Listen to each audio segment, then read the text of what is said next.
Nós vamos retomar de onde nós tínhamos parado, é o parágrafo 422.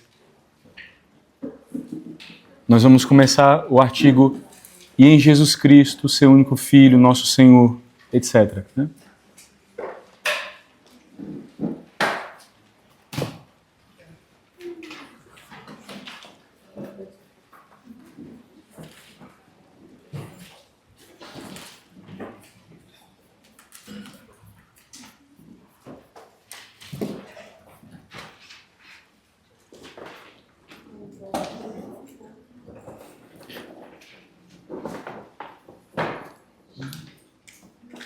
Vamos falar sobre Jesus, nossa obsessão. Né? Jesus, nosso grande amor. Porque, no fundo, se trata dele sempre, não? Essa é a boa nova que nós temos recebido de Deus. Essa é a que nós temos a proclamar. Tudo resumido, compendiado numa única palavra, num único nome. Quando chegou a plenitude dos tempos, diz São Paulo aos Gálatas, Deus enviou o seu Filho, nascido de uma mulher, nascido sujeito à lei, para resgatar os que estavam sujeitos à lei e nos tornar seus filhos adotivos. Quer dizer, nós vamos comentar, né, aqui como nascido de mulher, na plenitude dos tempos. Esses são dois elementos assim históricos, né? Digo, apontam para a verdade, para uma verdade histórica, para uma verdade factual. Deus visitou o seu povo.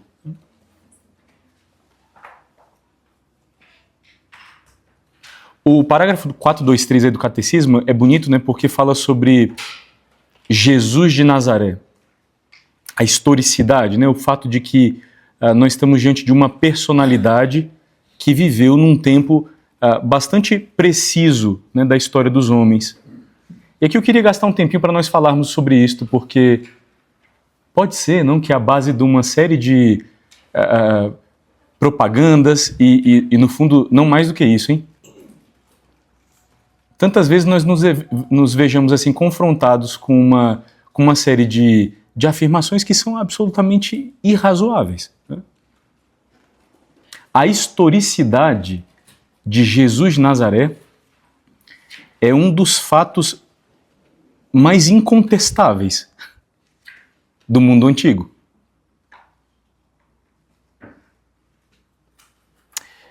Nós temos, né, para começar a discorrer sobre esse argumento, nós temos fontes históricas, né, de primeira ordem, né, de primeiro momento, são os próprios testemunhos oculares, as redações daqueles que foram seus apóstolos, seus discípulos diretos, redigidos poucos anos após os acontecimentos, né, poucos anos após os eventos narrados.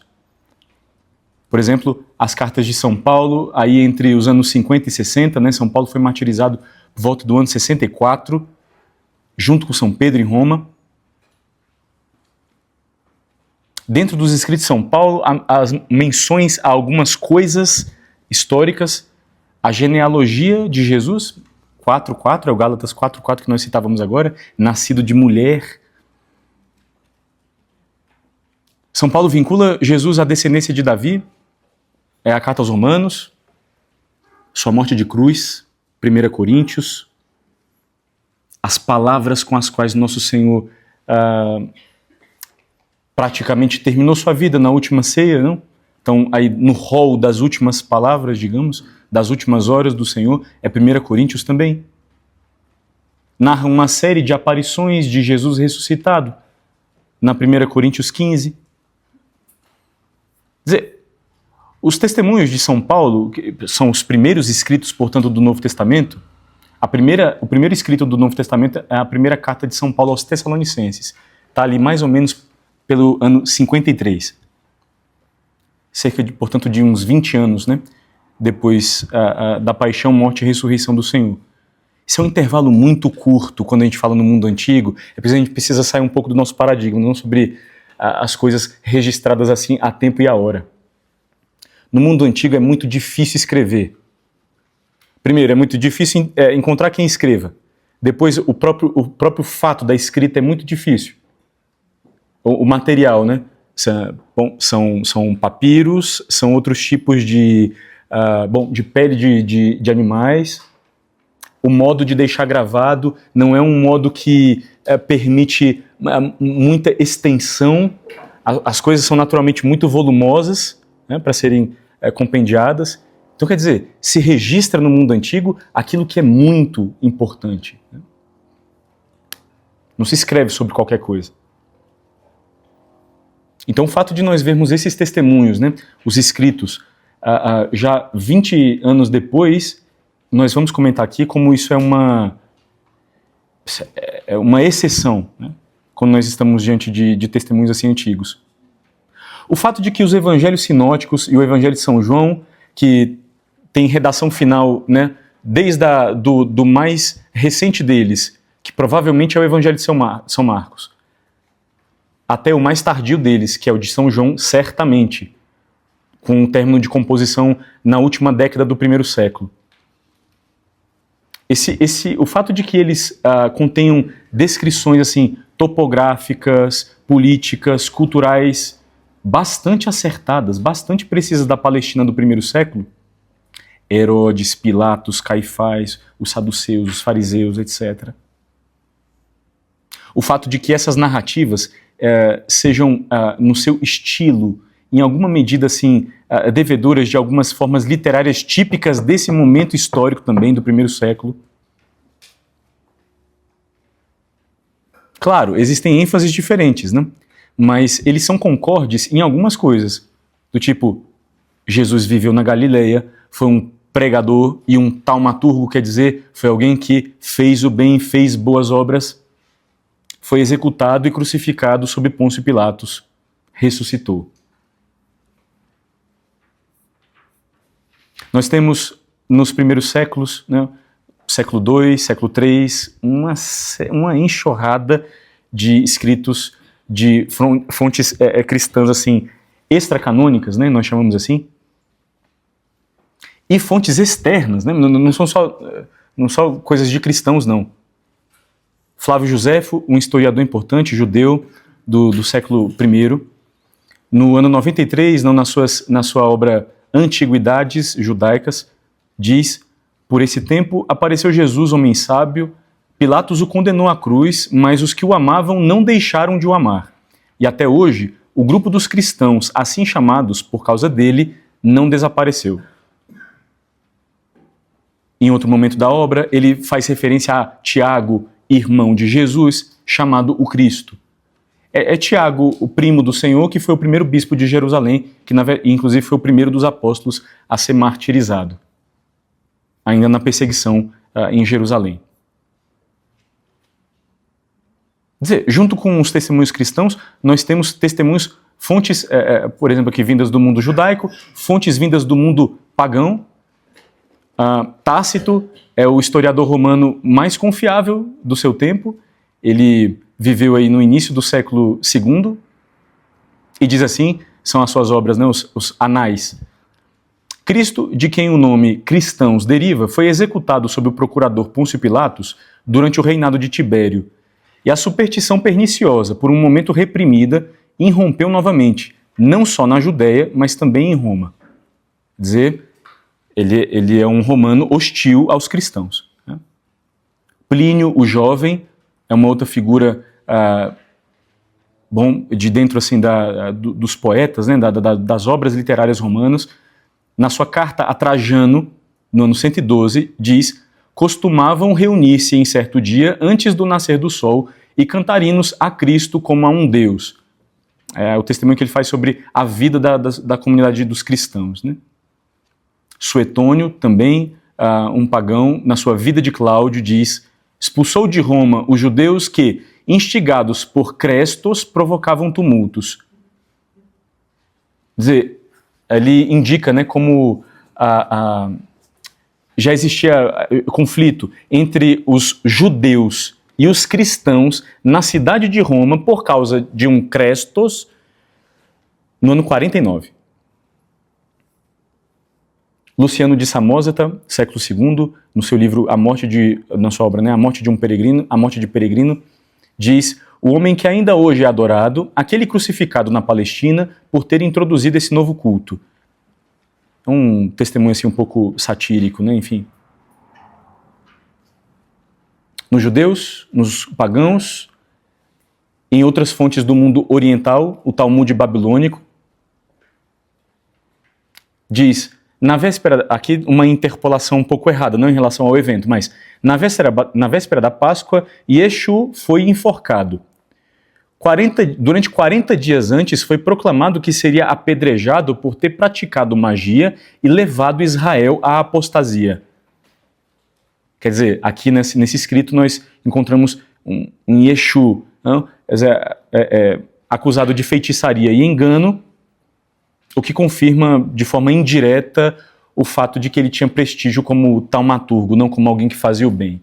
Quer dizer, o fato é, vindo de fontes cristãs ou de fontes extra-cristãs, existe uma convergência de testemunhos no sentido de que Jesus de Nazaré existiu historicamente, viveu na Galileia e na Judéia, foi um pregador itinerante, foi um curandeiro, reuniu discípulos, entrou em conflito com as autoridades religiosas da sua época, foi crucificado sob ordem de um pagão, Pôncio Pilatos, e os seus seguidores continuaram o seu movimento crendo na sua ressurreição. A tal ponto que nós poderíamos assim ir afirmando aqui com um agnóstico do nosso tempo, é a obra Did Jesus Exist? Do ano 2012, do Bart Ehrman. A existência de Jesus é a mais segura de todas as figuras do mundo antigo. Negá-la é o equivalente na historiografia a afirmar que a Terra é plana.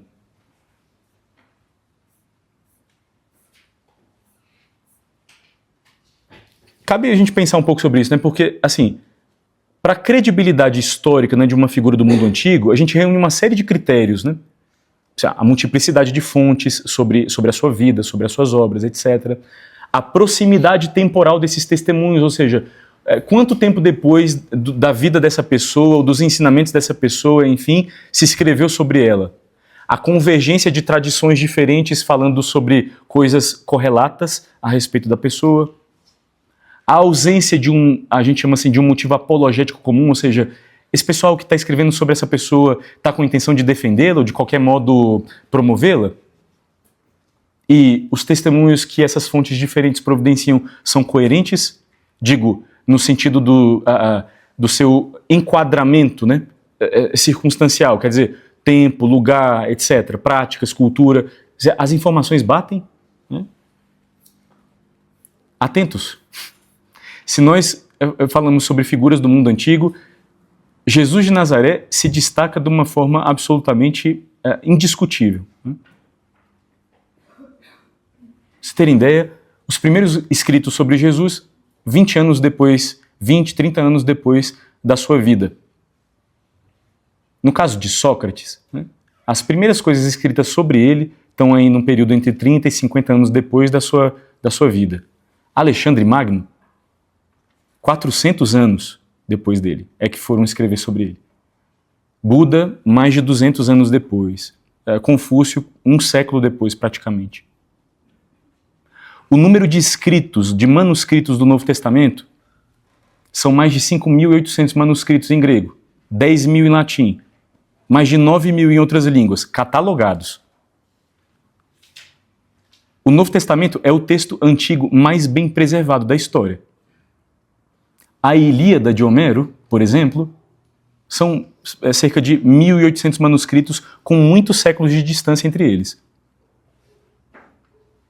A Guerra das Galhas, né, do César, 10 manuscritos. As histórias, né, de Tácito são grandes, né, gregos e romanos, 2 manuscritos. O fato de que fontes não cristãs falem sobre Jesus de Nazaré, Joséfo, né, Flávio Joséfo, Tácito, Plínio Jovem, Suetônio, Luciano, Samósata, o Talmud babilônico, etc., confirmam detalhes que vão coincidentes, né, sobre essa personalidade. O fato de que os elementos que nós encontramos nesses relatos sejam convergentes é muito notável, né? O fato de que a dispersão das informações seja tão unânime e tão ampla no mundo antigo, porque os cristãos se espalharam por Jerusalém, Roma, Síria, o Egito, a Grécia, a Ásia Menor inteira, o norte da África, em pouco tempo, né?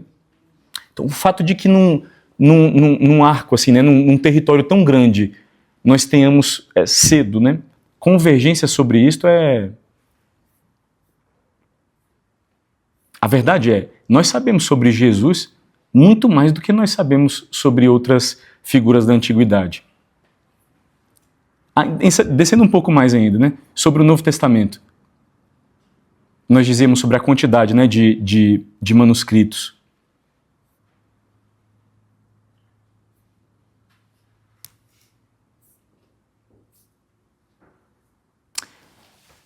Quando nós cruzamos essa quantidade enorme, né, de manuscritos do Novo Testamento, sabe qual é o percentual de concordância dos textos?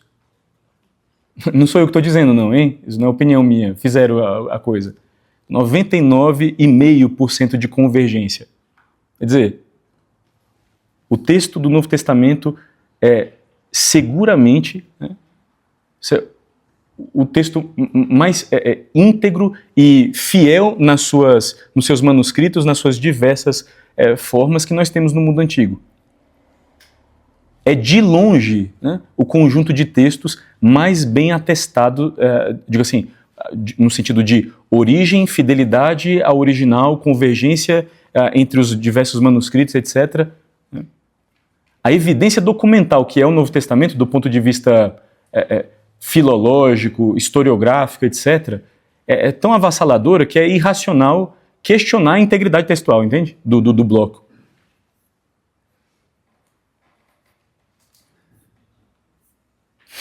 A gente dizia, né? São mais ou menos assim uns 25 mil manuscritos do Novo Testamento, né?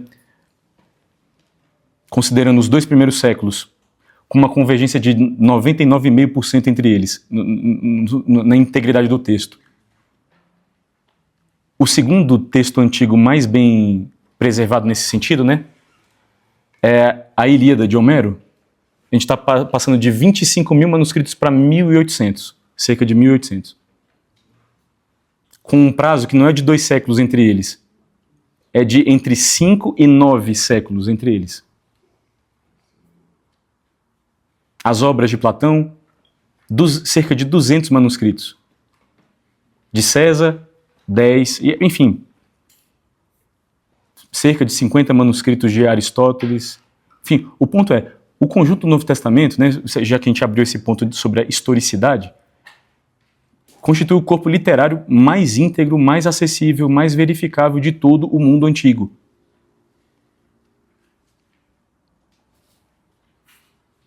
Se nós negássemos a historicidade, a integridade do Novo Testamento enquanto composição literária, com essa soma de evidências e de convergências, etc., a gente podia tranquilamente jogar no lixo Platão, o que a gente conhece de Platão, de Aristóteles, de Homero. Tranquilo. Temos muito, mas assim, avassaladoramente falando, muito menos evidências sobre quaisquer um desses do que sobre os escritos do Novo Testamento.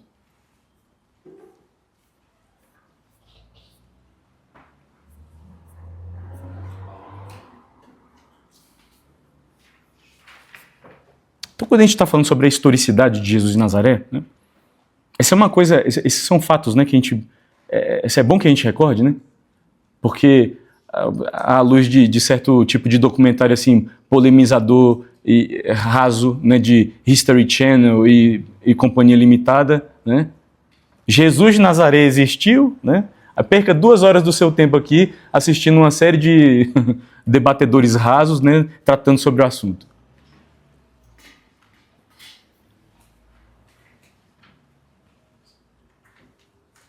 Essa foi uma questão perniciosa que chegou dentro, inclusive, de teologia dentro do século XX. É uma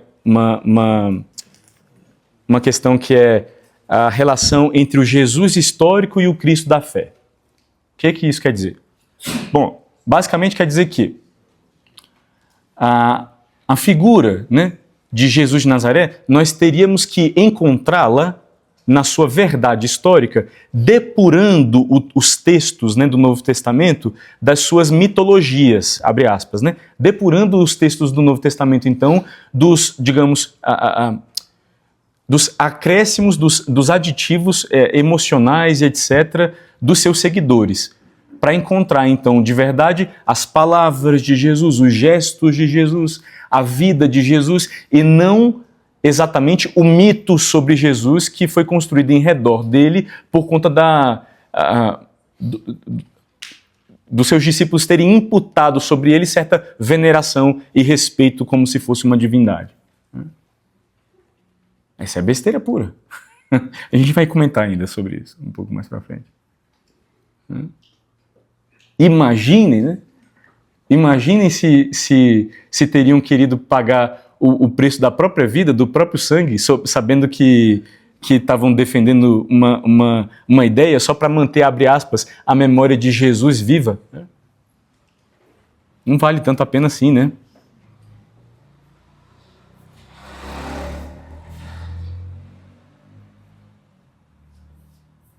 O que é que nós pensamos então sobre Jesus de Nazaré? Nós temos um conhecimento a respeito dele, que absolutamente nos distingue em relação a todos os outros seres humanos. É Mateus 16, 18. Tu és o Cristo, o Filho do Deus vivo. É a profissão de fé de São Pedro em Cesareia de Filipe. É uma cena central do Evangelho de São Mateus, é uma cena central do Evangelho de São Marcos. Divide esses dois evangelhos ao meio, no sentido do antes e depois.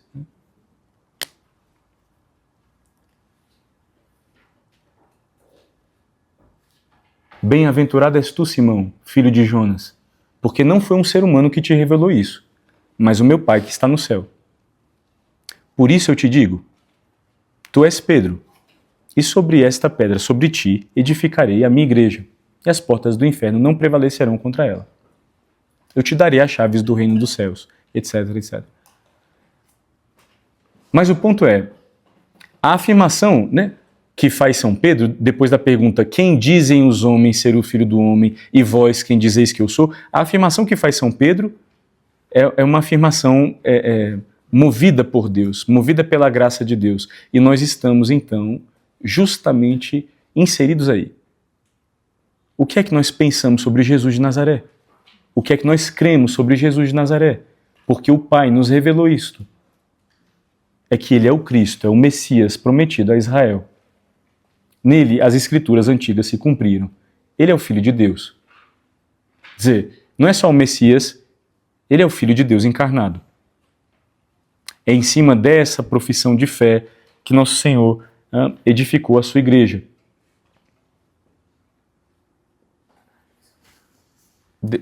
Tem aqui.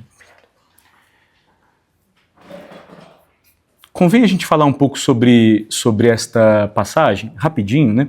Sobre a gramática dessa passagem, porque aqui está uma contestação, vou abrir um parênteses, né? Está uma contestação bastante presente no meio dos protestantes, já devem ter ouvido essa leitura por aí, se não ouviram, provavelmente ainda vão escutar em algum momento, talvez a partir de agora, né? Mas o ponto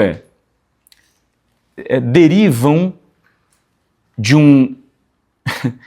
uma ignorância sobre a gramática grega, derivam uma interpretação teológica errada. E quando não sejam ignorantes sobre a gramática grega, porque há bons estudiosos, né? Há bons filólogos entre os protestantes, quando não propriamente derivem da sua ignorância a posição teológica que assumem, né? Derivam da própria dureza de coração, pela própria vontade de dobrar o texto ao seu critério, para não enxergar nele a verdade que está nele.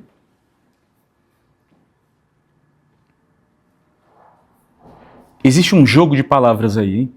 No grego.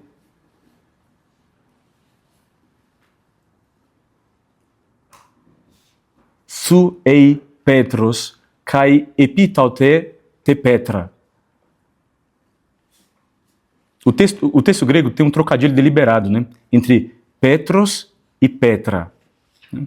Tu és Pedro, sobre esta pedra edificarei a minha igreja. Qual é o ponto? Petros é um substantivo masculino que é uma forma personalizada do substantivo Petra, pedra, rocha, rochedo, etc. Ou seja, é tomar um substantivo que existe para indicar um elemento físico, um elemento, um mineral, uma pedra, um rochedo, e fazê-lo um nome próprio, fazê-lo o nome de uma pessoa. E o Evangelho de São João, capítulo 1, versículo 42, nos conta que Nosso Senhor tinha mudado o nome dele. O nome Petros foi criado por Jesus, foi dado a ele por Jesus. O nome dele não é esse, é Simão. Bem-aventurado és tu, Simão, filho de Jonas. É o que Nosso Senhor responde, né? Porque não foi um ser humano que te revelou isto. Por isso eu te digo, tu és Pedro. Nosso Senhor troca o nome dele. Então não é, por isso eu te digo, tu és pedra. Eu te digo, tu és Pedro, né? Digo, é a substantivação do nome pedra. Lá no João 1,42 nós escutamos, né? Será chamado Cefas. Kefa, em aramaico, é pedra, rocha. Quer dizer, em aramaico não existe a distinção entre Pedro e pedra. É tudo kefa. Calma. Em aramaico é tudo isto. Em grego existe a distinção. Os evangelhos foram escritos em grego, viu? O Novo Testamento inteiro foi escrito em grego. Não em hebraico, não em aramaico, etc. Então, é verdade, existe principalmente no Evangelho de São Mateus, que foi escrito para a comunidade dos conversos a partir do judaísmo, existem um monte de aramaísmos ou de hebraísmos no texto, ou seja, existe a utilização do grego com uma mentalidade subjacente, que é uma mentalidade hebraica ou semítica, né? Aramaica. O estilo de pensar, de organizar a frase é um aramaísmo, é um hebraísmo, enfim, embora se utilize uma outra língua. Mas o ponto é, o Novo Testamento inteiro foi escrito em grego, também os evangelhos, e mesmo dentre os evangelhos, aquele que é o que era voltado, assim, em primeiro momento, a uma comunidade vinda, né, do judaísmo, que é o Evangelho de São Mateus.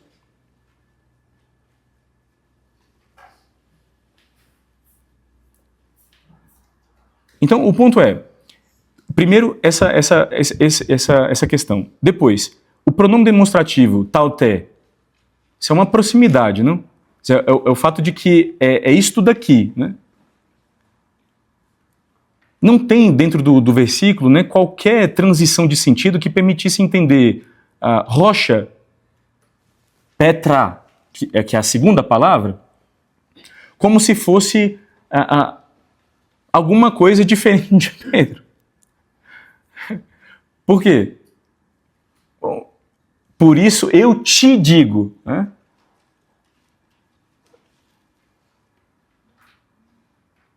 Sobre esta mesma pedra, né? Sobre ti, nós traduzimos assim também, né?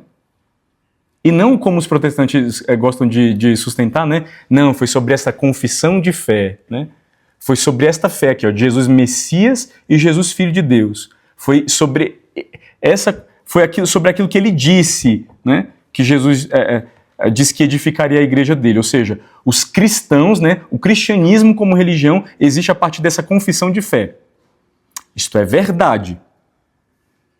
Digo, mas que isso seja verdade, de que isso seja verdade, não se segue que o texto original não esteja apontando diretamente para Pedro.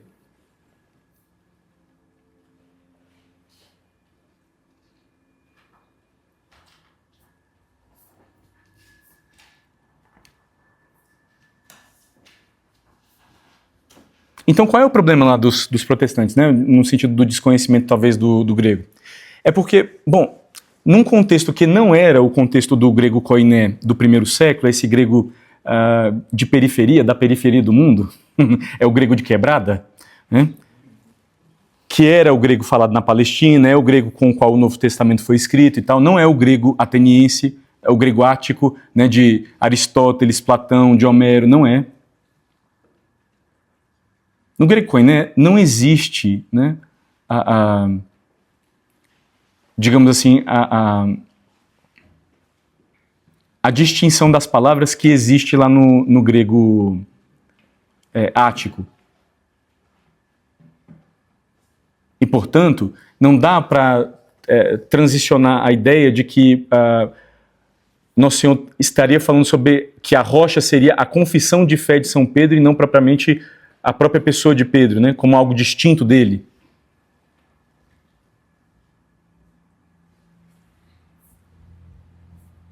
Aqui é só para a gente... Tá, eu não quero... Enfim, o ponto é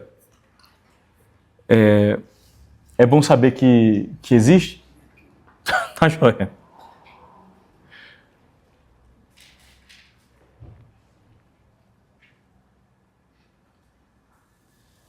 É bom saber que existe. É bom saber que qual é o erro, digamos, ao menos, né, por alto, etc. Por que algumas traduções, ao invés de falar inferno, falam Hades? Porque você não deveria nem falar a porta do Hades não prevalecerá contra ela. Esse, por exemplo, é um hebraísmo.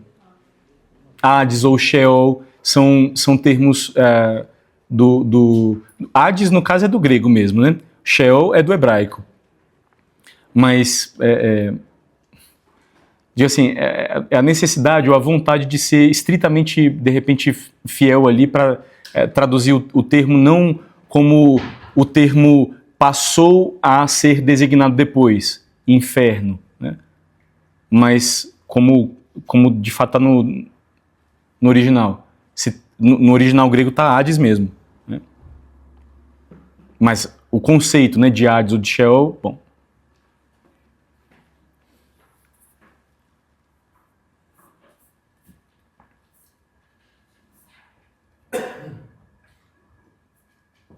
Então a gente dizia, né, o anúncio, Jesus nossa obsessão, Jesus nossa riqueza, nosso amor, né? A transmissão da fé cristã é, antes de qualquer coisa, o anúncio de Jesus Cristo, da pessoa de Jesus Cristo, para conduzir a fé nele. Atos 4:20, né? Nós não podemos deixar de dizer o que nós vimos e escutamos. Já pensaram sobre isto?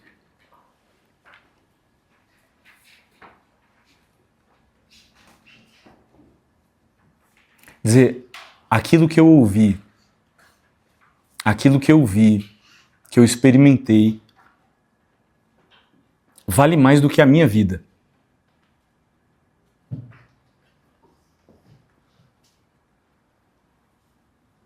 Dizer, vem um mundo abaixo, né? Vem um mundo abaixo, eu não vou me calar a respeito disto. Eu prefiro entregar, né, pagar o preço do meu sangue e derramar minha vida do que negar que eu o conheci, que eu o vi e que ele é quem é.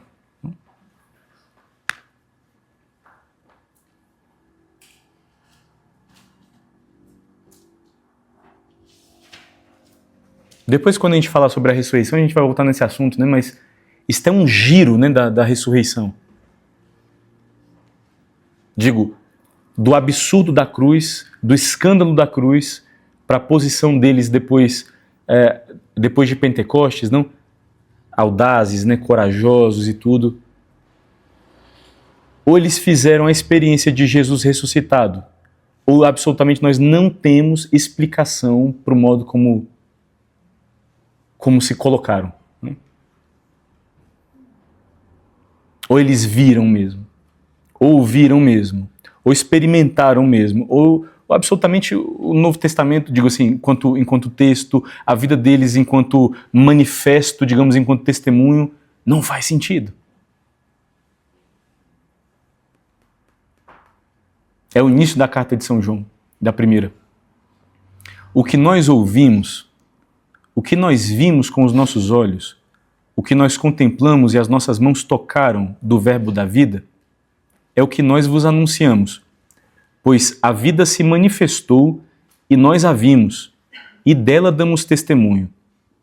Nós vos anunciamos a vida eterna que estava junto do Pai e nos foi manifestada. Nós vos anunciamos o que vimos e ouvimos, para que estejais também em comunhão conosco. E a comunhão em que estamos é com o Pai e com o seu Filho Jesus Cristo. E escrevemos tudo isto para a nossa alegria ser completa. No coração da catequese, portanto, do anúncio, do testemunho cristão, existe uma pessoa, Jesus de Nazaré. O Messias prometido por Deus a Israel, o Filho único do Pai. A finalidade de todo anúncio cristão é colocar os seres humanos com a sua liberdade diante da pessoa de Jesus, para que elas queiram espontaneamente, livremente, amorosamente, refletidamente, se colocar em comunhão vital com Jesus Cristo.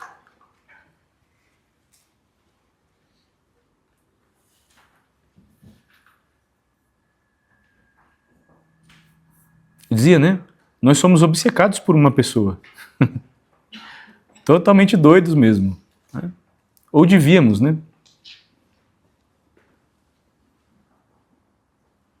Nosso grande amor, nosso grande ideal, nossa grande obsessão, a gente podia dizer assim também.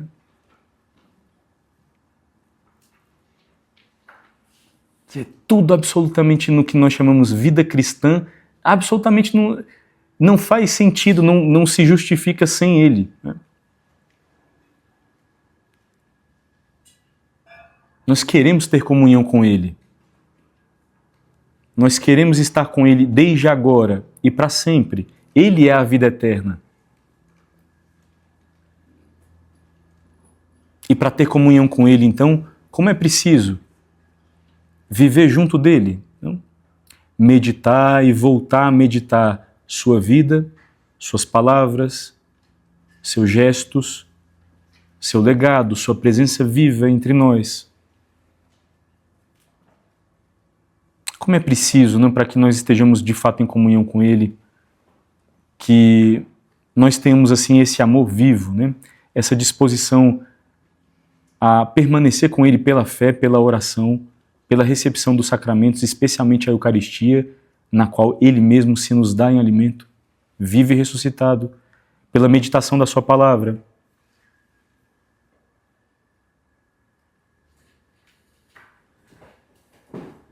Que pena, Que pena que nós conheçamos a história, os exemplos, e até os bons exemplos, não estou dizendo de coisas ruins, mas os bons exemplos, os grandes feitos, as retomadas, a personalidade, enfim, até a intimidade de certas personalidades, figuras, que nós admiramos por qualquer motivo, e tomara, sejam motivos justos, mas a essa mesma medida, ou até muito mais, nós conhecemos Jesus. Se a gente perguntasse aqui agora, Nosso Senhor começou seu ministério onde? Onde é que foi que começou? Por onde passou? Qual é mais ou menos assim o itinerário? Só teve 3 anos de vida pública, Então quer dizer, não é exatamente uma coisa assim muito difícil de chegar a conhecer, de memorizar, e tal. Eu sei, Eu conheço os traços da personalidade de Jesus. Estão lá nos evangelhos. Como pensa, como se posiciona, que postura adota, o que faz, o que elogia, o que rejeita.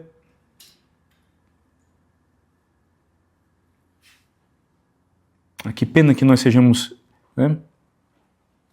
assim descuidados para isto. Como é conveniente para nós que nós voltemos e voltemos diariamente, né, aos textos dos evangelhos, né? São os 4 livros mais importantes da Bíblia. Justamente porque neles se condensa a vida, as palavras, o ministério, enfim, de Nosso Senhor. Dia após dia, né? E desse contato, dia após dia, né? Num médio prazo, num longo prazo, bom, nós vamos assim adquirindo seu estilo, né? Sua lógica, sua maneira de pensar, sua maneira de ver as coisas, né? De interpretar as situações. Eu teria a recomendar aí ao menos 2 obras nesse sentido. 3 obras, talvez, nesse sentido. Vida de Cristo, do Fu Tongxin.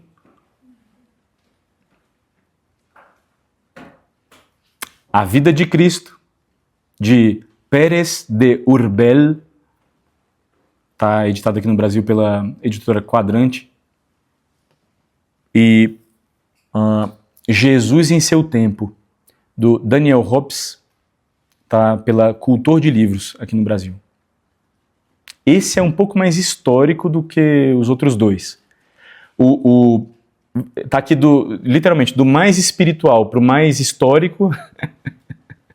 Eu digo assim, do mais talvez espiritual / teológico pro mais abre aspas, técnico. Tá nessa... A Vida de Cristo, do Fu Tongxin. A Vida de Cristo, do Pérez de Urbel. E Jesus em Seu Tempo, Daniel Hobbes.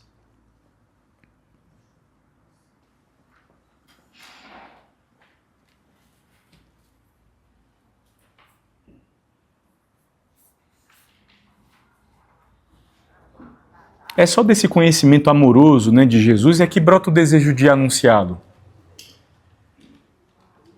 Digo, o desejo de evangelizar, né, de levar os outros à alegria da fé. Né?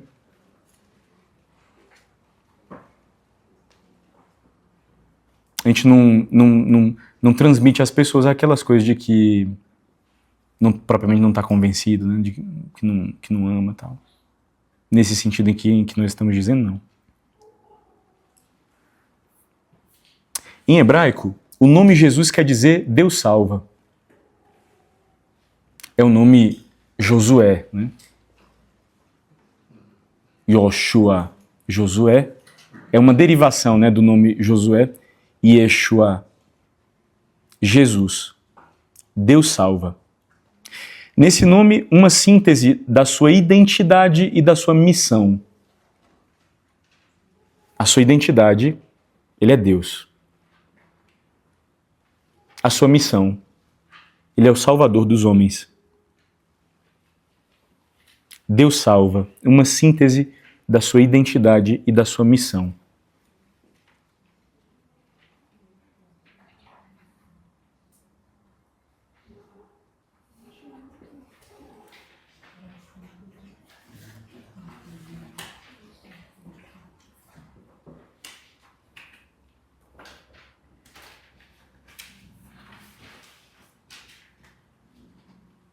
Essa verdade, né, sobre a salvação por meio de Jesus, a salvação de quê? Dos pecados, né? Nós começávamos a falar um pouco sobre os pecados no encontro passado.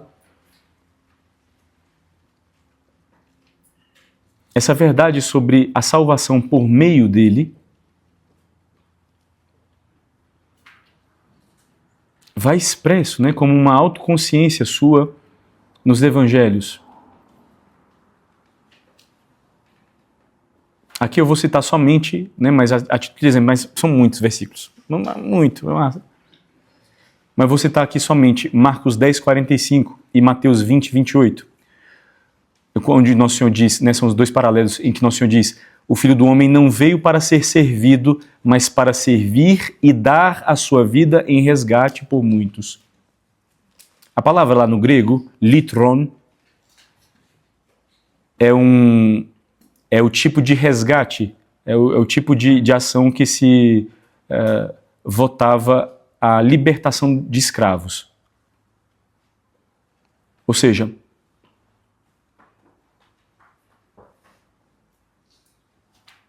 nós compreendemos, né, esse resgate, essa redenção como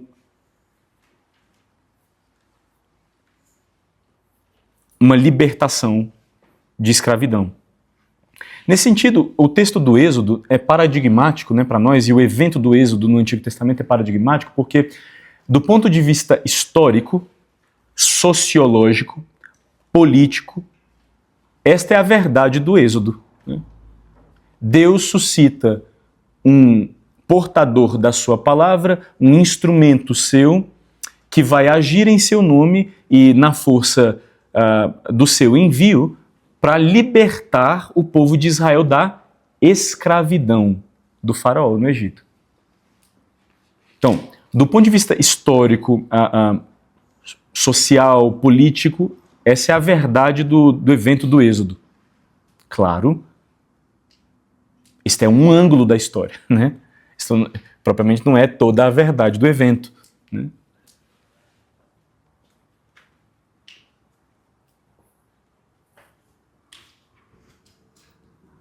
Aliás, abre parênteses, né? É porque esse é um dos ângulos possíveis, né?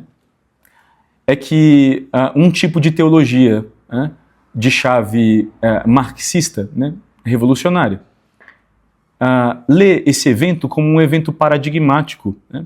Um evento de libertação, portanto, de uma dominação política, né?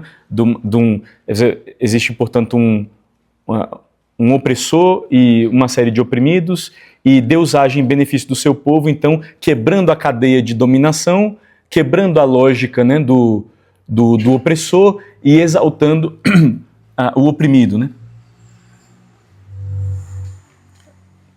Visto desse ângulo, o Êxodo foi um prato cheio, né, para a teologia da libertação, fazer uma série de derivações, né, a respeito, digo, em decorrência desse evento. Sabem qual é o tempo litúrgico na igreja em que nós olhamos, né, e meditamos especificamente assim sobre o Êxodo? Quaresma. Digo, é da tônica quaresmal falar sobre o Êxodo. Por quê? Porque o Êxodo é o primeiro evento, digo, a saída, né, do Egito com a travessia do Mar Vermelho, é o que coloca o povo durante 40 anos numa peregrinação num deserto. Se o deserto espiritual, né, a que nós vamos durante os 40 dias em preparação para a Páscoa, é a semelhança daquele para o qual nosso Senhor quis ir também ele para ser tentado, indo também no lugar de Israel antigo, a gente vai comentar isso ainda hoje, eu espero, mas o ponto é, se a caminhada que nós fazemos como cristãos e como igreja, esse itinerário de preparação espiritual para a Páscoa, né,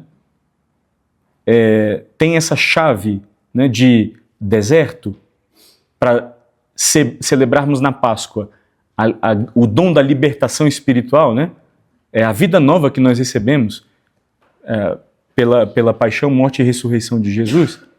Então, o tempo litúrgico da Quaresma se presta, né, uma das tônicas é essa tônica de deserto, de combate, etc. Esse número 40, né, etc. Tirado lá do Êxodo, tirado das tentações e também dos 40 dias de Nosso Senhor no deserto, no Evangelho de São Lucas, mas o ponto é, durante esse tempo litúrgico na igreja, a gente naturalmente vai meditando os passos do Êxodo. E não tem problema nenhum nisso. Mas minha questão é, justamente porque durante esse tempo a ênfase de leitura, né, é sobre o Êxodo, e porque ele foi cooptado assim como um prato cheio, né, para fazer a teologia de cunho marxista, que, bom, em alguma medida também esse tempo litúrgico, né, ficou assim um pouco, digamos, mal emprestado, né? Algumas outras coisas. Né? E eu não, antes que pensem que eu estou falando mal da campanha da fraternidade, eu não estou. Né? Porque tá todo mundo aí pensando assim, tá descendo a sandalhada na CNBB, né? E na campanha da fraternidade. Não estou.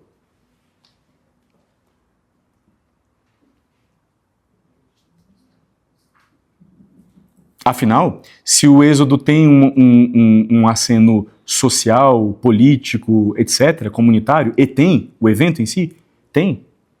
Então, também a nossa purificação espiritual tem também um aceno comunitário, quer dizer, não existe essa lógica assim tão intimista, segundo a qual eu me converta, segundo a qual eu me exercite em certas coisas, enquanto, né, o outro está lá minguando, né?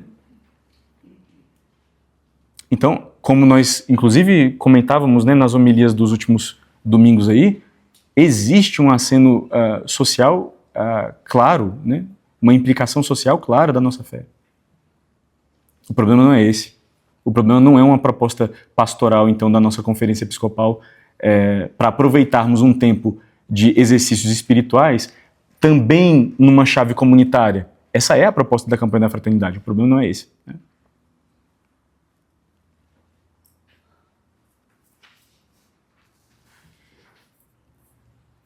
Mas, enfim.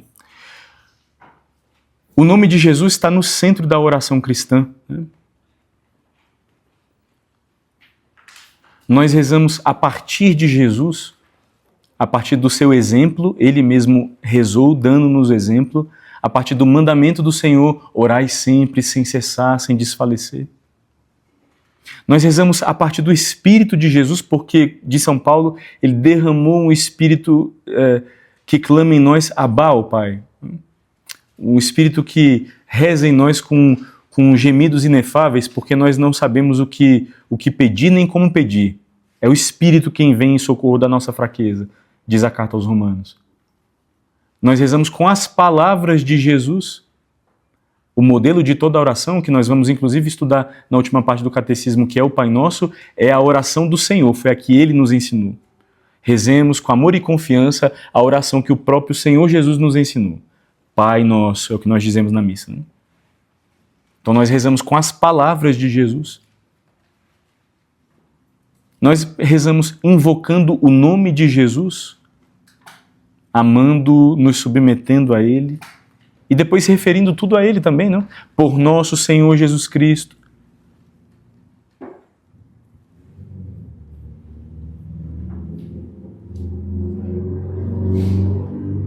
Então, o nome de Jesus, não?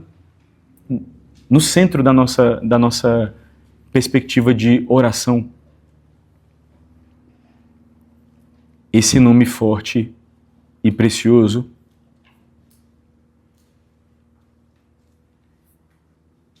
diz São Paulo aos Filipenses, é um nome diante do qual se dobram os joelhos, no céu, na terra e nos abismos. Vamos abrir um parênteses para a gente falar um pouco sobre isto? Digo, sobre o nome de Deus. A gente já falou um tanto sobre isso lá nas primeiras catequeses, mas aqui, no nome de Deus como fonte, né, de expiação, de limpeza, de purificação.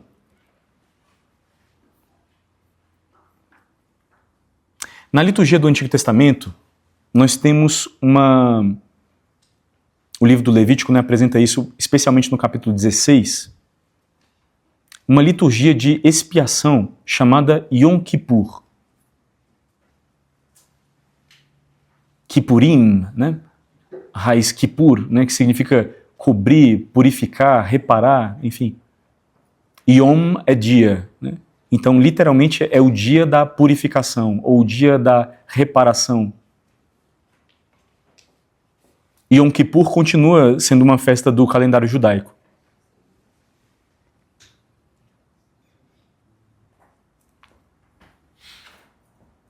Dentro do capítulo 16 do Levítico, nós vemos como esse dia e essa liturgia tem uma finalidade que nós chamamos propiciatória, ou seja, serve para apaziguar a ira divina diante dos pecados dos homens, restaurando a benevolência de Deus em relação aos homens, ao ver, né, a penitência, ao ver o espírito contrito dos homens. Um sentido expiatório, porque diante da contrição, do arrependimento dos homens, Deus vem em seu benefício para purificá-los. E um sentido assim comunitário, porque essa é uma liturgia do povo, né? Não é de uma pessoa específica. É o povo que bate, né, digamos, no peito e se reconhece pecador. E nesse sentido, então, é Deus quem restaura a santidade no seu povo e no seu templo, no seu santuário. O sumo sacerdote, segundo as prescrições, né, da lei de Moisés, entrava no coração do templo, no coração do santuário, chamado Santo dos Santos, uma vez por ano, justamente no dia do Yom Kippur, para fazer algumas coisas. Primeiro, para ele mesmo, né, antes de entrar no santuário, né, mas nesse dia, ele mesmo se purificava. Lavava-se conforme as prescrições do Levítico, vestia túnicas de linho, em sinal de pureza e de humildade. Depois ele oferecia um novilho, um sacrifício por ele mesmo, pelos seus próprios pecados e pelos pecados dos da sua casa. Vamos lembrar que os sacerdotes, não, a linhagem sacerdotal no Antigo Testamento vai vinculada à tribo de Levi. Por isso o livro de Levítico, que é o livro que traz as prescrições cerimoniais, ganha esse nome. E por isso são chamados assim os ministros do templo, não os levitas. Depois, 2 bodes eram escolhidos, né? Um para ser oferecido ao Senhor e outro para Azazel. São os versículos 7 a 10 do capítulo 16. O primeiro era imolado e o seu sangue era tomado pelo sacerdote, pelo sumo sacerdote, e levado para o Santo dos Santos, para o coração do templo, do santuário, diante da Arca da Aliança, em cuja tampa ficava o lugar chamado propiciatório, que era concebido como o lugar do contato entre Deus e os homens, ali onde pairava a Kadosh, a nuvem da glória de Deus. Quer dizer, a presença de Deus ao seu povo se fazia no santuário desse modo. É assim a descrição do Êxodo e do Levítico. E, portanto, ao aspergir o sangue daquele bode, não daquele novilho, oferecido naquele lugar, a ideia é que o contato entre uma coisa que simboliza o povo e a santidade de Deus apaga os pecados do povo, né? Quer dizer, Deus, na sua onipotência, em contato com a maldade do povo, né, cancela essa maldade.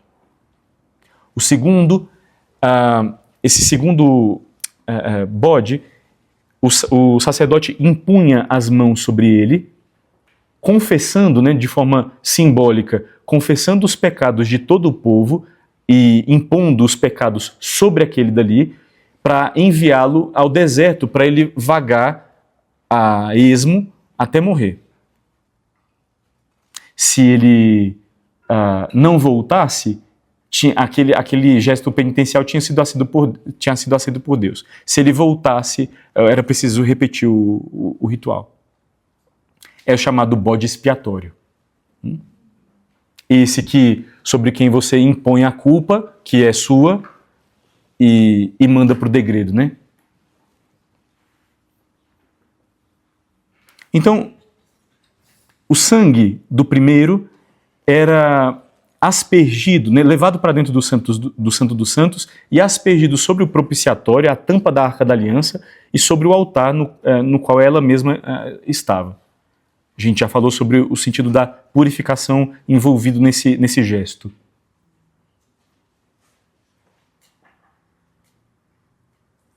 Então,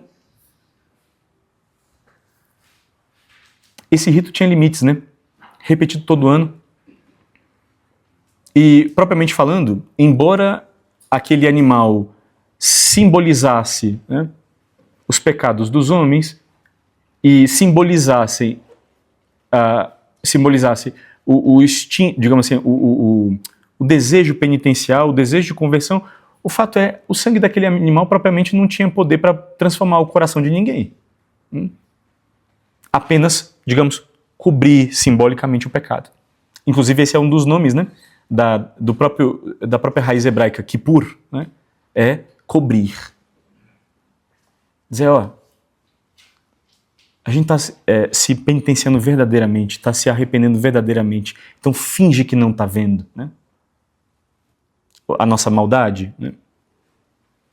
Depois, quando a gente comentar sobre a noção da justificação para os protestantes, a gente vai ver que essa é a noção que eles têm, né? O homem não é mudado por dentro. Deus imputa, né, sobre ele um olhar benévolo, um olhar de justiça, mas permanece a mesma podridão por dentro. E esta não é a nossa noção sobre justificação. Diz São Paulo, se alguém está em Cristo, é uma nova criatura.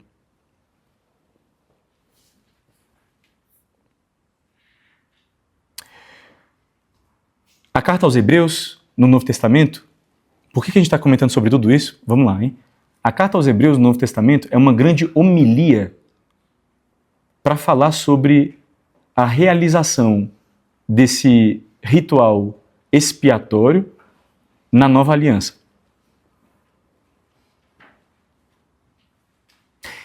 Diz Hebreus 9, Cristo apareceu como sumo sacerdote dos bens futuros através de um tabernáculo maior e mais perfeito, não feito por mãos humanas. Ou seja, ele entrou numa outra tenda, não era um santuário terrestre. Diferentemente de Arão e dos sumos sacerdotes que vinham da sua linhagem, ele não precisou oferecer um sacrifício por si mesmo, em expiação dos seus próprios pecados. Ele não tem pecado. Ele é o santo, inocente, separado dos pecadores. Hebreus 7, 26. Ele não precisa entrar todo ano no santuário para renovar esse sacrifício. Ele entrou uma vez por todas, não com sangue de bodes e novilhos, mas com o seu próprio sangue, obtendo uma redenção eterna. Ou seja, porque o seu sangue tem valor infinito, ele realizou esse sacrifício uma só vez. E de uma vez por todas. Porque esse sangue tem valor infinito.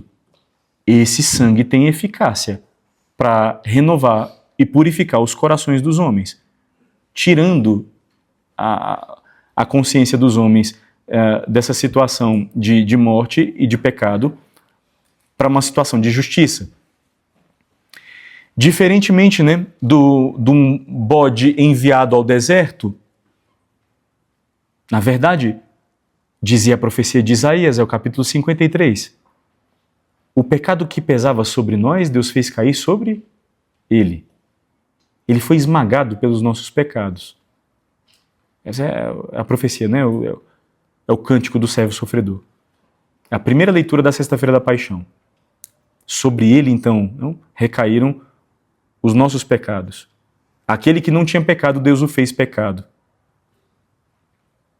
E ofereceu, então, um sacrifício total e definitivo.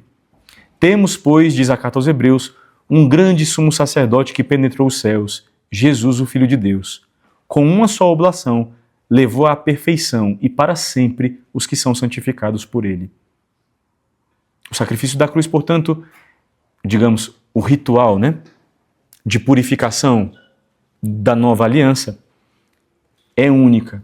É um único ritual, é um único sacrifício, é irrepetível, é maximamente eficaz, é superabundante. Essa expiação reconcilia o mundo inteiro com Deus, né?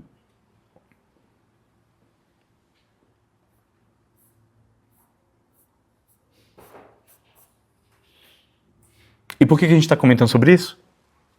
Porque o nome de Deus, então, era pronunciado apenas o nome sagrado que Deus revelou a Moisés na sarça, a gente falou sobre isso no início da catequese, era pronunciado uma única vez por ano, nesse dia, pelo sumo sacerdote, dentro do Santo dos Santos, enquanto aspergia, né, com o propiciatório com o sangue do Cordeiro. Bom. Nós todos fomos aspergidos também pelo sangue do Cordeiro, não? Um Cordeiro puro e sem mancha. O Cordeiro de Deus que veio tirar o pecado do mundo. E invocando o seu nome com fé, né? Diz São Paulo aos Romanos, né? Se alguém crê e professa com os lábios, crê no seu coração e professa com os seus lábios que Jesus é Senhor, passou da morte, né, para a vida. Foi justificado. Tem a justificação dos pecados pelo seu sangue. Quer dizer, é o pronunciar, né, do nome de Jesus. Se o nome de Deus, o nome sagrado, lá no Antigo Testamento era pronunciado uma vez por ano e tinha eficácia, então, para operar então essa expiação, né, concebida assim de maneira ainda imperfeita por conta do Antigo Testamento, mas o nome de Jesus invocado na nossa prece, na nossa oração cristã, colocado nos nossos lábios, invocado e recorrido com fé absolutamente todos os dias, adivinhe só o que realiza em nós? É o que São Pedro diz para os cidadãos de Jerusalém no dia de Pentecostes, né? Não há outro nome debaixo do céu pelo qual nós recebamos a remissão dos pecados, senão esse. Pelo qual nós temos salvação, senão esse. É o nome de Jesus. Deus salva. E assim o São Bernardo de Claraval, por exemplo, tem um hino bonito, né? Depois procurem lá, é um hino gregoriano. Chama-se Iesu Dulcis Memoria.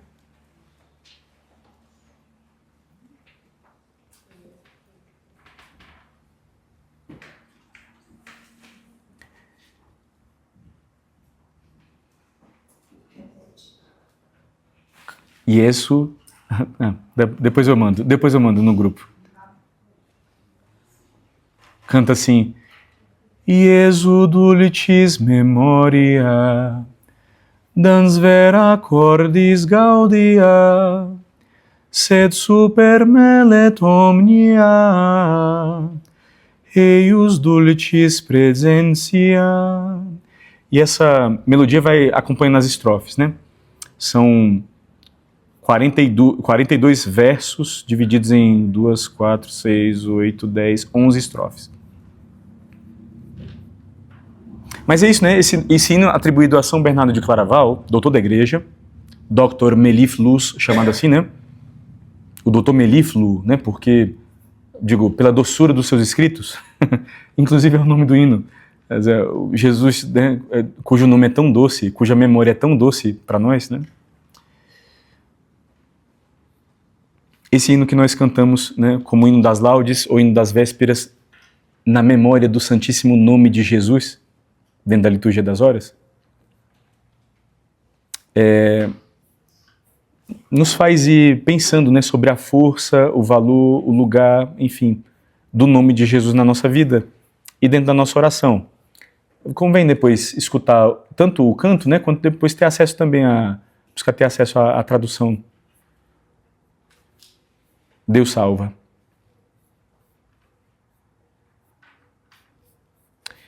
Jesus Cristo. Cristo não é sobrenome de Jesus, hein? É um título. É o título grego, né, Christos, que traduz o hebraico Messias. Mashiach, que quer dizer ungido.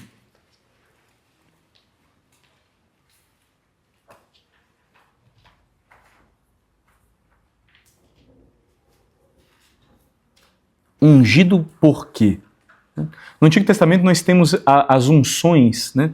O óleo no mundo antigo tem esse sinal de força.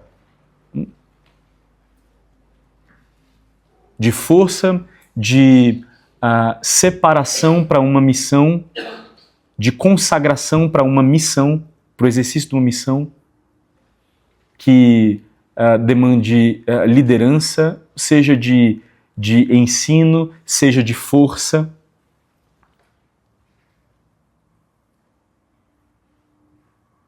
Então, no Antigo Testamento nós vemos, por exemplo, os reis, os sacerdotes e, em alguns casos, os profetas, alguns profetas serem ungidos. Com essa unção, né? Digo, ungido mesmo com óleo, né? Em nome de Deus, como um sinal visibilizador, um sinal externo da separação para essa missão e da força para realizá-la.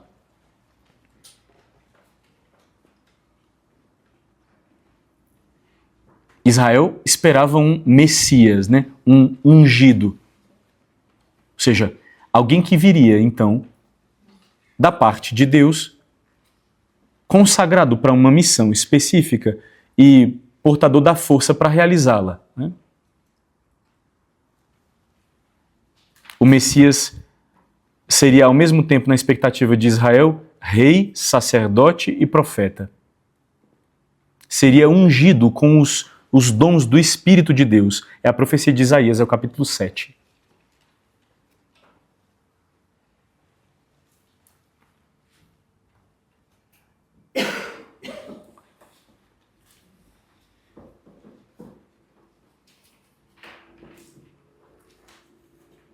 Jesus cumpriu a expectativa de Israel de um Messias sacerdote, profeta e rei. Né?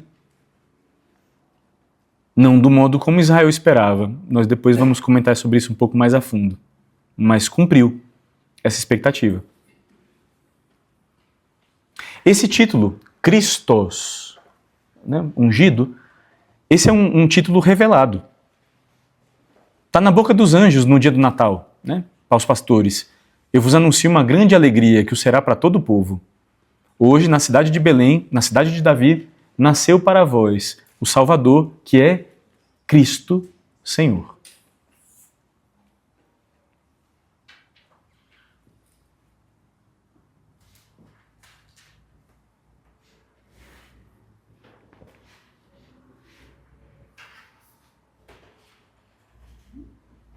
Então, em que sentido Jesus é ungido? E foi ungido como? Bom, se a gente pensa na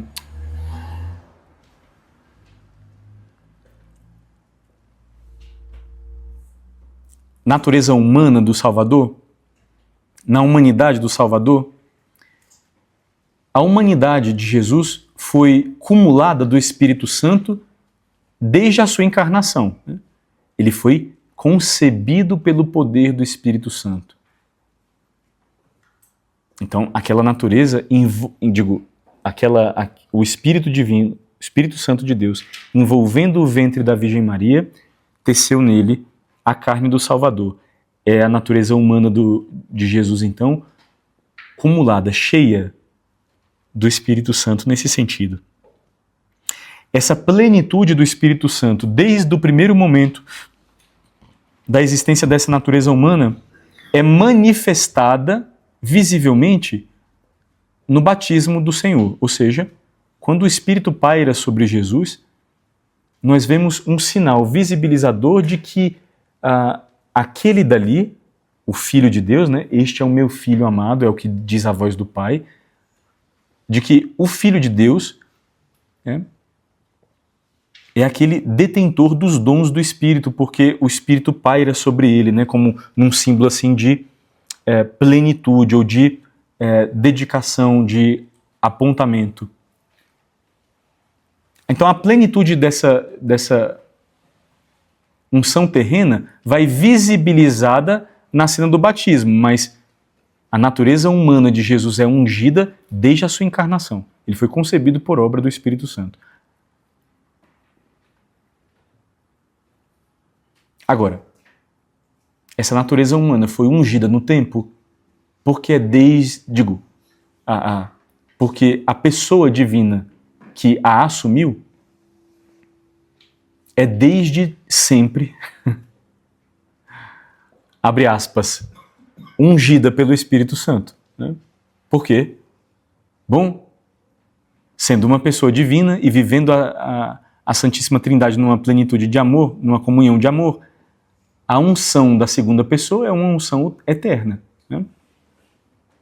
As pessoas vivem plenas, as pessoas divinas vivem plenas de si, relacionadas entre si, implicadas entre si desde sempre e para sempre, nesse laço de amor eterno que é a Santíssima Trindade. E não faz sentido que nós pensemos que a Trindade não seja plena de Deus, né? Então, óbvio, imagine, óbvio, a segunda pessoa, sendo uma pessoa divina, é plena da natureza divina. E existe em relação com a primeira e a terceira pessoa. Só para dizer, enquanto Deus está claro que, né, que vive em comunhão com o Espírito, agora, na sua humanidade, essa sua humanidade foi ungida no tempo, na sua encarnação, e essa sua unção foi visibilizada no seu batismo.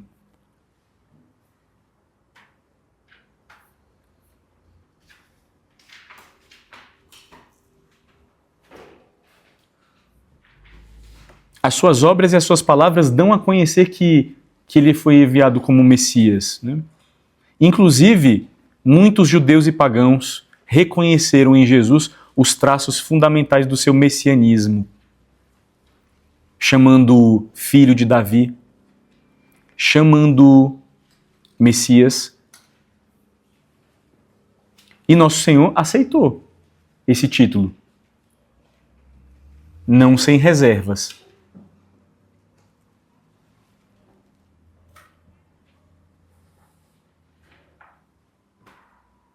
E vós, quem dizeis que eu sou? Tu és o Cristo, o Filho do Deus vivo, é o que diz São Pedro.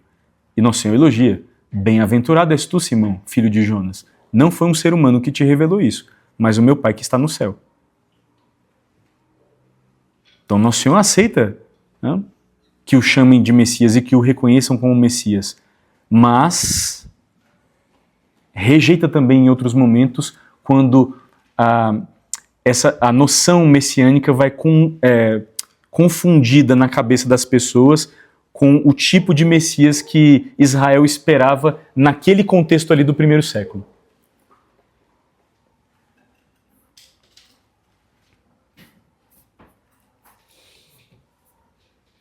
Para a gente terminar, me dê 5 minutos.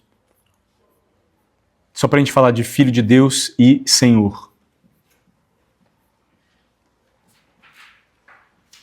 Essa expressão, né, Filho de Deus, é uma expressão que percorre o Antigo Testamento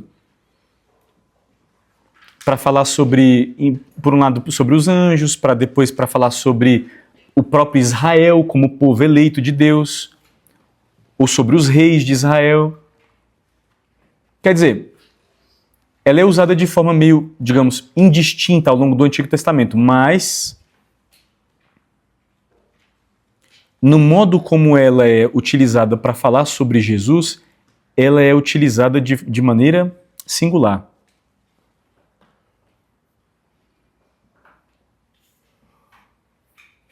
Porque quando essa expressão é atribuída a Jesus, nós não a utilizamos de forma assim genérica, senão para falar sobre o fato de que ele é o Filho eterno do Pai, e ele é o Filho único do Pai, no sentido em que absolutamente mais ninguém é. Ele é o Verbo eterno, né? A segunda pessoa da Santíssima Trindade.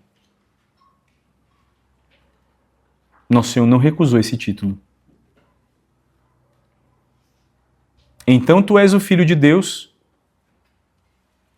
dizem os acusadores no Sinédrio, é Lucas 22. Jesus respondeu: é como dizeis, eu sou.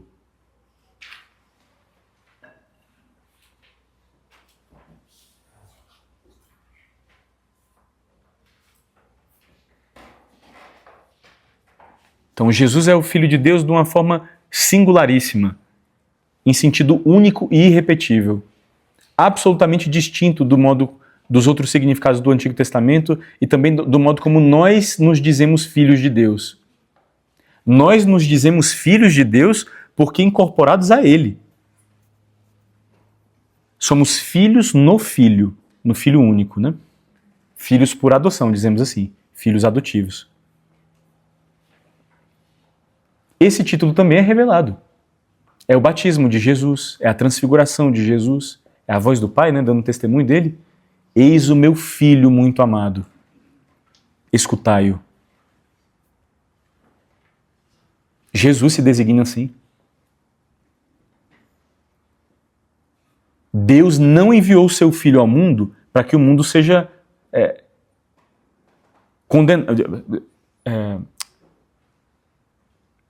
para que o mundo seja condenado por ele, mas para que o mundo seja salvo por ele.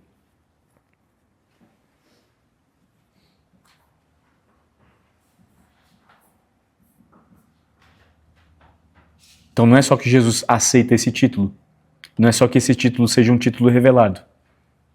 Ele mesmo o atribui a si. E o título Senhor, Kyrios, também no grego, né? Nós já tínhamos dito que essa tradução, Kyrios, é a tradução do grego na versão do Antigo Testamento, na versão da Bíblia que nós chamamos 70, a Septuaginta, é a tradução de Adonai, o hebraico, né? Senhor. Porque os judeus não pronunciam o tetragrama, o nome que Deus pronunciou a Moisés na sarça, então o Antigo Testamento se refere a Deus a maior parte das vezes como Adonai, Senhor. E a tradução no grego é Kyrios. Então esse é o nome com o qual Israel trata Deus, né? É neste sentido forte que o Novo Testamento utiliza o título Kyrios, Senhor, para tratar sobre Jesus, para tratar sobre a sua igualdade de condição com o Pai. Ele é Deus de Deus, luz da luz, Deus verdadeiro de Deus verdadeiro. É assim que nós rezamos no credo, né? Inclusive, essa é uma curiosidade legal sobre o Evangelho de São Marcos. Eu dizia que a cena de Cesareia marca também o Evangelho de São Marcos em duas metades, né? Não só o Evangelho de São Mateus, que nós citávamos até agora. No Evangelho de São Marcos, a profissão de fé de Pedro lá em Cesareia é pela metade. Em São Marcos, se vocês buscarem lá em Marcos 9, né? Tu és o Cristo, o Filho de Deus, vocês não vão encontrar.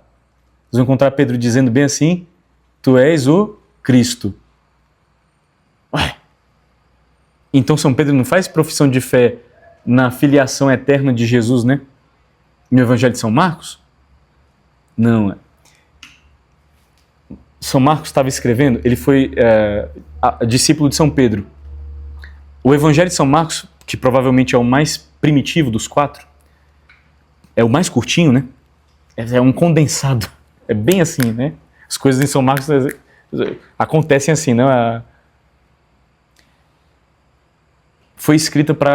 Esse evangelho foi escrito, segundo a tradição, coletando a pregação de São Pedro para a igreja de Roma. Então, foi escrito para os pagãos. Adivinha, então, quem é que faz a profissão de fé na filiação divina de Jesus no Evangelho de São Marcos? É o final do Evangelho. É o centurião romano, que depois de espetar o lado de Jesus na cruz, se ajoelha e diz, verdadeiramente este homem era filho de Deus. Então fica uma confissão vinda de um judeu no meio do Evangelho. Esse daqui é o Messias. Era o que Israel estava esperando, né? E lá no final do Evangelho, na boca de um romano, na boca de um pagão, porque o Evangelho era escrito para essa comunidade, está ali. E porque eles estavam sendo chamados, portanto, à fé em Jesus, Filho de Deus, está lá na boca dele, né? Verdadeiramente esse homem era Filho de Deus.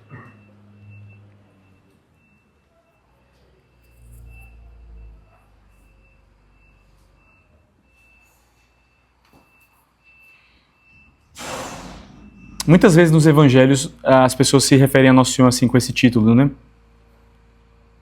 E as profissões de fé da igreja atribuem a Jesus esse título desde o início.